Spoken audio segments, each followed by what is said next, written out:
Muy buenas, es el gráfico clave en la jornada después de publicar Eurostat cómo está la inflación en Europa. Tenemos por un lado ese 7,4 de la Unión Europea, el conjunto de la zona euro con ese 7,4 que es un dato mejor de lo que estaba esperando el mercado, una décima mejor, da un poquito de respiro, no mucho, pero siempre es mejor ese movimiento, dicen los analistas, de contención de la inflación. El problema a la hora de mirar dónde está y quiénes están aportando a la inflación se centra sobre todo en los países que están ligados a la zona rusa, más pegados a Rusia, y por otro lado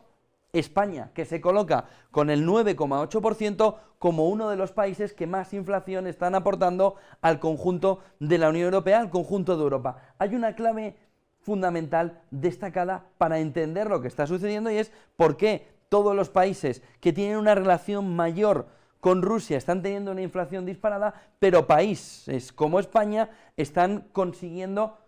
mantenerla, salvo España. Por ejemplo, si miramos lo que está sucediendo en Italia, inflación del 6,8%, 3% menos de lo que está haciendo España. Y si miramos la inflación en Francia, 5,1%, o nuestro vecino Portugal, 5,5%. Si vemos la inflación de Portugal y la comparamos con la española, hay una clave fundamental que Sánchez, en esa reunión con Europa, decía, va a ser clave mirar esa isla energética. ¿Pero por qué Portugal está conteniendo la inflación, sobre todo en materia energética, mejor que España? La clave fundamental está en las tierras raras que tiene España y que no está explotando. No está explotando ni uranio, ni está explotando otros materiales de las tierras raras que podrían permitir reducir, contener un poco la inflación. Esa inflación española, ese 9,8%, hace que aunque no tenga una relación directa con Rusia,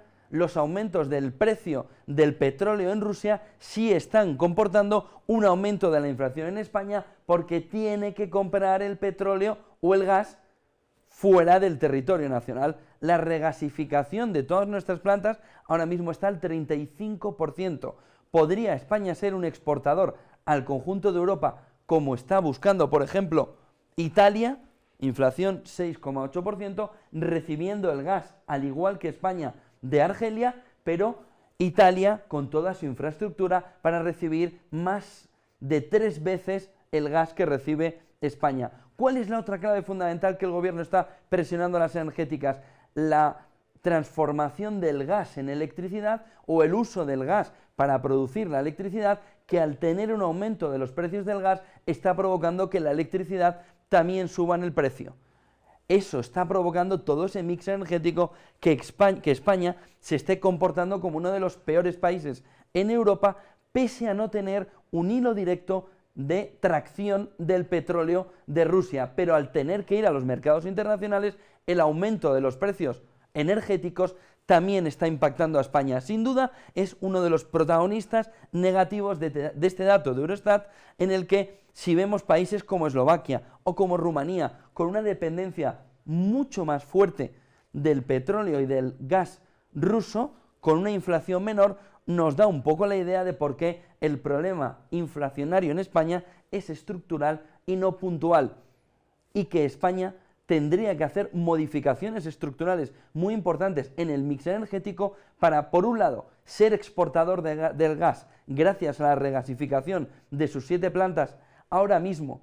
infrautilizadas, y por otro lado, esa conexión con Francia, al revés, no de España a Francia, sino de Francia a España, para recibir electricidad de nuestro vecino del norte, de Francia, para no tener que hacer un uso tan intensivo del gas para transformarlo en electricidad. Es el dato clave de la mañana, es el gráfico clave de la mañana, que vuelve a retratar a España con ese 9,8 de inflación en el conjunto europeo, una vez que toda Europa está en la media, en el 7,4%, vuelve a quedar España retratada en ese dato, y sobre todo vuelve a tener España que tener